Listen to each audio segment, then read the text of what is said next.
Well, it looks like the Conservative Party have hit the self-destruct button again. And it's not the so-called right-wingers from the Conservative Party that are the problem. It's the globalist elite who are running the party at the minute. And I want to think specifically about what's happening with Lee Anderson. The Conservative Party last week, if they'd have handled things right with what happened in Parliament and the bullying of the Speaker and the Speaker caving in and the threats of violence by obeying Islamist mob outside Parliament, if the Conservative Party played that right, they could have literally torn the Labour Party a new one. The Labour Party was in complete disarray, and still are actually. But no, what did the Conservative Party decide to do? They decided to turn on one of their own and devour him, as they so often do. But I want to ask the question, was it justified to get rid of Lee Anderson? And I want to ask 3 questions to establish that. First of all, was what Lee Anderson said racist? Secondly, was it Islamophobic? In other words, was it stirring up hatred against the Muslim community? And thirdly, was it based on fact? So let's have a look at what Lee Anderson said, and then we'll have a look and see if what he said had any truth in it whatsoever. This is what he said. I don't actually believe that the Islamists have got control of our country. But what I do believe is they've got control of Khan and they've got control of London. He's actually given our capital city away to his mates. So first of all, I want to think about the capital city being given away to Islamists and being controlled by Islamists.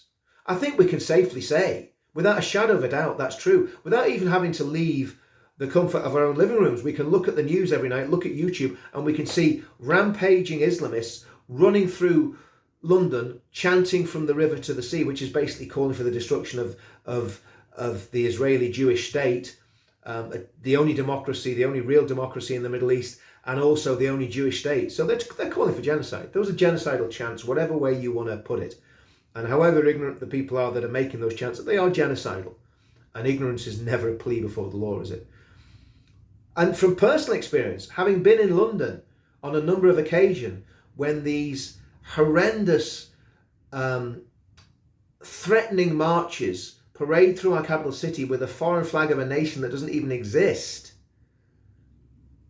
and when people pull out Union Jacks, pull out England flags, pull out Israeli flags, hold banners criticising Hamas and criticising the slaughter of innocent Jews, when people do that, which they're quite within their rights to do legally, they are attacked and they're the ones that are arrested.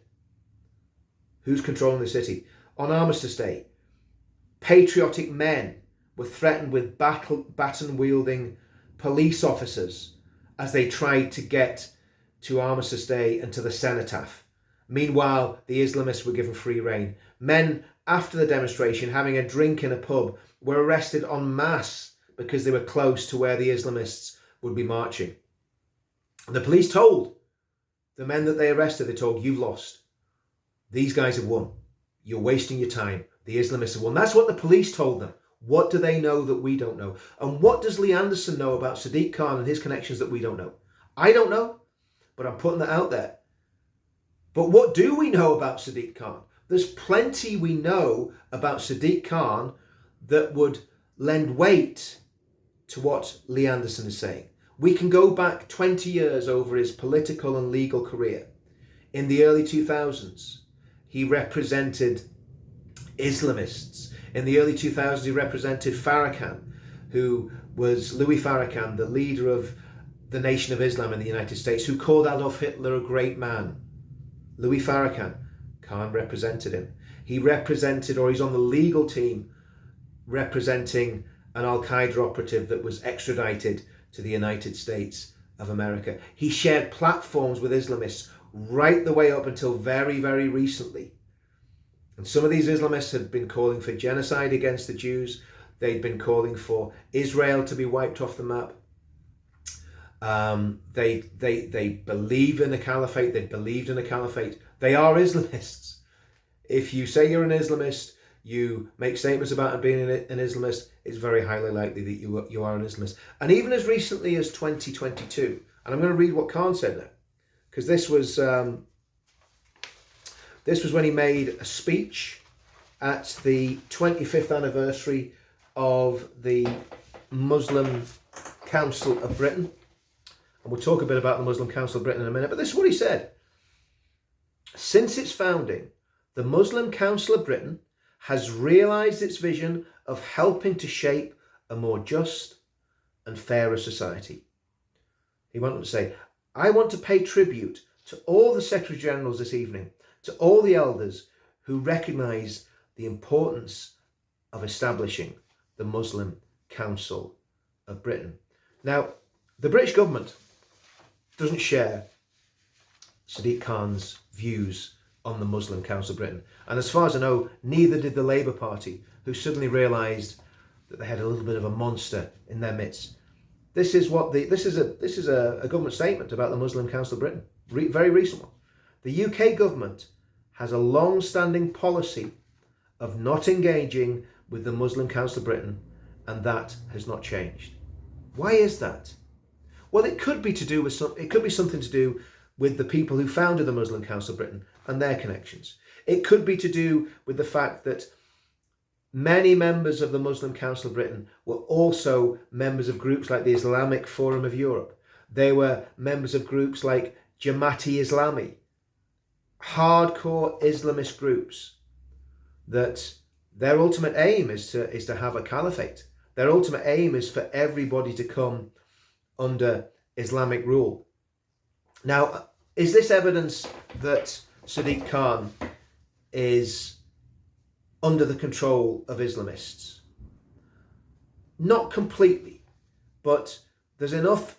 If you're sharing a platform, if I shared a platform, or let's say a cabinet minister or Boris Johnson shared a platform with a member of the National Front, a member of Patriotic Alternative, a member of the BNP when that was about. If senior conservative politicians had shared platforms with people who were extremists, who had connections with terrorism, who were quite happy to call for the violent overthrow and destruction of the Jewish state.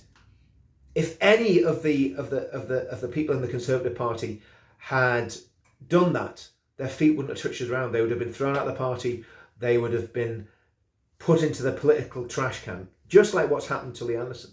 So what Lee Anderson said, whether it's completely true or not about Khan being in the pocket and being controlled by Islamists, he certainly got very, very close connections going back over 20 years with Islamists, and he has never disavowed them. He's never said, I'm sorry, I shouldn't have stood with those guys. Ever.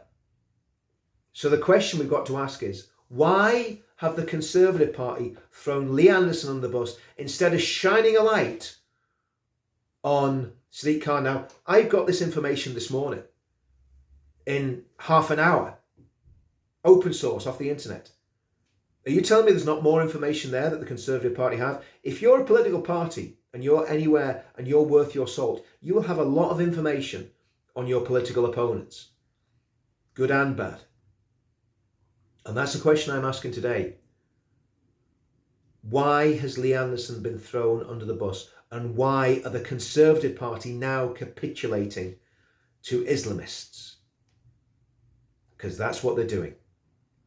They're questions that we need to see answered. And Lee Anderson, well done. You did the right thing.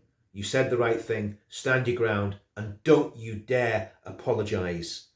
Because that party is not worth being in. Along with the Labour Party, along with the Lib Dems, they are all appeasers to Islamo-fascists, and that needs to stop. See you soon.